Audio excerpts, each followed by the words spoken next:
We are BTS! June 13, 2026. Isang petsang hindi basta malilimutan ng BTS at ng milyon-milyong ARMY sa buong mundo. Habang ipinagdiriwang ng grupo ang kanilang ika-13 anibersaryo mula nang mag-debut noong 2013, naging sentro ng atensyon ang Busan dahil sa napakalaking concert at anniversary celebration na nagtipon sa mga tagahanga mula sa iba't ibang bansa. Mula pa lamang sa mga araw bago ang event, ramdam na ang excitement sa buong lungsod. Ang mga kalye ng Busan ay napuno ng mga ARMY na may dalang purple merchandise, banners, at light sticks. Sa mga istasyon ng tren, paliparan, hotel, at maging sa mga sikat na tourist spots, makikita ang mga tagahanga na sabik na maging bahagi ng makasaysayang pagdiriwang na ito. Para sa maraming fans, espesyal ang Busan dahil ito ang hometown ni Jimin at Jungkook. Kaya naman mas naging makahulugan ang pagpili sa lungsod bilang lugar ng kanilang anniversary celebration. Para itong pagbabalik sa pinagmulan habang sabay na ipinagdiriwang ang napakalayong narating ng grupo sa loob ng 13 taon. Habang papalapit ang oras ng concert, unti-unting napuno ang stadium ng libu-libong ARMY bomb na kumikislap sa kulay purple. Kahit bago pa magsimula ang palabas, ramdam na agad ang emosyon sa paligid. Maraming fans ang nagsasabing parang reunion ito ng isang malaking pamilya na matagal na muling nagsama-sama matapos ang ilang taong paghihintay. Isa sa mga pinakamalaking dahilan kung bakit naging espesyal ang selebrasyong ito ay ang katotohanang ito ang isa sa mga unang malalaking pagtitipon ng BTS bilang kumpletong grupo matapos ang military service ng mga miyembro. Sa nakalipas na mga taon, nasaksihan ng mga tagahanga ang solo journeys ng bawat miyembro. May mga solo album, concerts, acting projects, fashion campaigns, at iba't ibang personal na tagumpay.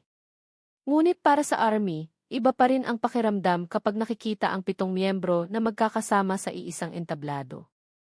Habang nagsisimula ang concert, sumabog ang sigawan ng mga fans. Ang bawat performance ay sinalubong ng napakalakas na enerhiya mula sa audience. Maging ang mga kantang inilabas nila noong unang bahagi ng kanilang karera ay sabay-sabay na kinanta ng buong stadium. Para sa maraming nakasaksi, para itong paglalakbay pabalik sa lahat ng alaala na kanilang binuo, kasama ang BTS sa loob ng mahigit isang dekada. Sa gitna ng selebrasyon, naging usap-usapan din ang mga mensahe ng pasasalamat ng mga miyembro para sa ARMY. Marami sa kanila ang nagpahayag ng kanilang pasasalamat sa walang sawang suporta ng mga tagahanga sa panahon ng kanilang military service at sa bawat yugto ng kanilang karera. Ramdam ng marami na hindi lamang ito isang concert, kundi isang gabi ng pagkilala sa samahan na nabuo sa pagitan ng BTS at ng kanilang fandom. Ayon sa mga entertainment analysts, ang anniversary concert na ito ay nagsisilbing panibagong simula para sa grupo. Matapos ang mga taon ng pansamantalang paghinto ng group activities, malinaw na handa na silang magsimula ng bagong kabanata bilang BTS. Marami ring naniniwala na ito ang simula ng mas malalaking proyekto, bagong musika, at posibleng mga pandaigdigang concert tour sa mga susunod na buwan. Habang tumatagal ang gabi, mas lalong nagiging emosyonal ang atmosphere sa stadium. Makikita ang mga fans na umiiyak habang kinakanta ang ilan sa mga awiting naging bahagi ng kanilang buhay sa loob ng maraming taon. Para sa ilan, lumaki silang kasama ang musika ng BTS. Para naman sa iba, naging inspirasyon ang grupo sa panahon ng kanilang mga personal na pagsubok. Ngayon, matapos ang 13 taon mula nang magsimula sila bilang 7 kabataang may pangarap, nananatiling matatag ang kanilang impluwensya sa buong mundo. Ang concert sa Busan ay hindi lamang pagdiriwang ng kanilang anibersaryo. Isa rin itong paalala kung paano nabago ng BTS ang K-pop at kung paano nila nabuo ang isa sa pinakamalalaking fandom sa kasaysayan ng musika.